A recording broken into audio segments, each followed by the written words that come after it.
Hello students, welcome to my YouTube channel.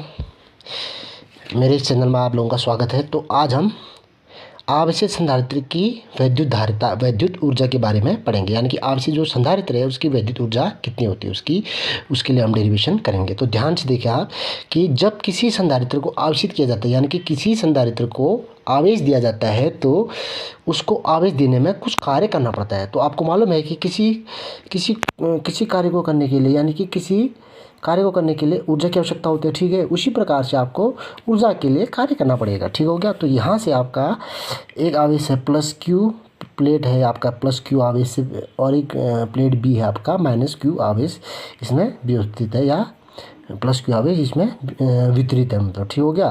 Plus Q आवेश का एक प्लेट, माइनस क्यू आवेश का एक आवेश, दोनों के बीच का विभवांतर वी आ गया। पहले का ए पॉइंट है, दूसरे का बी को आपने अर्थिंग किया है इसका। ठीक हो गया।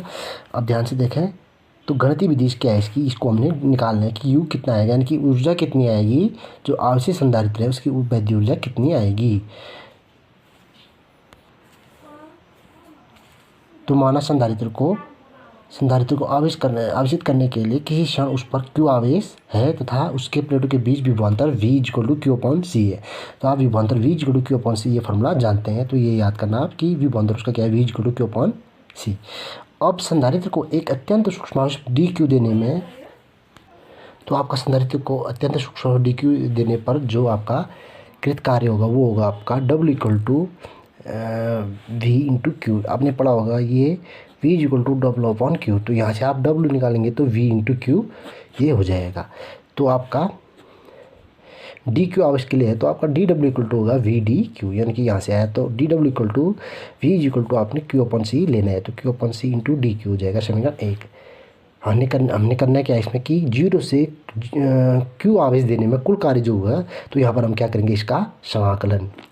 तो डी डब्ल्यू में डी इसका समाकलन करेंगे तो ये डी हट जाएगा, यानी कि डब्ल्यू हो जाएगा। डब्ल्यू बराबर इंटीग्रेशन, इसको बोलते हैं हम लिमिट मतलब सीमा।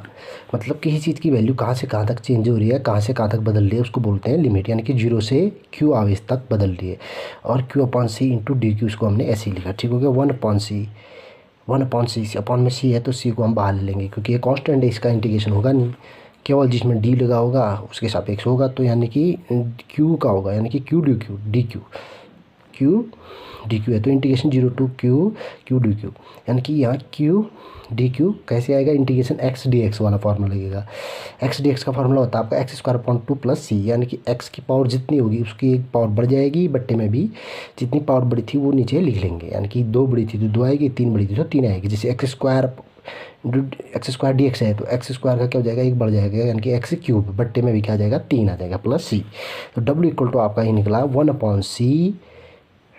अब मैंने बताया था कि आपका एक्स डी एक्स का इंटीग्रेशन क्या होता है, एक्स स्क्वायर अपॉन टू, तो क्यू डी क्यू का होगा आपका क्यू स्क्वायर अपॉन टू, और लिमिट आई जीरो से क्यू तक। और W equal to one upon C. अब हम क्या करेंगे, अपर लिमिट चढ़ाएंगे पहले स्मॉल क्यू की जगह capital Q square upon two, minus आएगा, बीच में माइनस होता है माइनस, फिर क्यू स्क्वायर की जगह रखेंगे हम जीरो की वैल्यू, यानी कि zero square upon to, zero का स्क्वायर जीरो होता है तो टू का भाग जीरो में देंगे तो जीरो आ जाएगा। तो W equal to one upon C Q square upon two minus zero. तो आप अब किसी वैल्यू में जीरो घटाएंगे या जोड़ेंगे तो आपका आएगा क्या, वही वैल्यू आएगी। तो यहाँ से W equal to one upon C into Q square upon two आ जाएगा। तो यहाँ से आपका W equal to one upon C into Q square upon two आ जाएगा, यानी कि Q square upon two C आ जाएगा। W equal to Q square upon two C. तो ये निकल गया आपका कृत कार्य। इसको दूसरे रूप में लिखने के लिए हमें वैल्यू चेंज करनी होगी। क्यू इक्वल टू सी भी करेंगे तो डब्ल्यू इक्वल टू हो जाएगा आपका C square V square upon two C हो जाएगा, क्योंकि हमने क्यू की जगह सी भी रखा, तो सी स्क्वायर वी स्क्वायर हो जाएगा अपॉन टू सी, यानी कि डब्ल्यू इक्वल टू एक सी से एक सी कट जाएगा तो डब्ल्यू इक्वल टू आएगा C B square upon two, यानी कि यह हाफ सी बी स्क्वायर ही बोलते हैं इसको। तो यहाँ से W equal to half Q B रखेंगे, जब C equal to Q upon V रखेंगे तो इसकी वैल्यू क्या आएगी, डब्ल्यू इक्वल टू एक बट्टा दो क्यू इंटू वी। अतः जो संधारित्र की स्थिति ऊर्जा है Q equal to U square upon two C, Q square upon two C बराबर one upon half C B square equal to one upon two Q V. तो ये तीन फॉर्मूले में इसका समीकरण हम लिख सकते हैं, यानी कि सूत्र।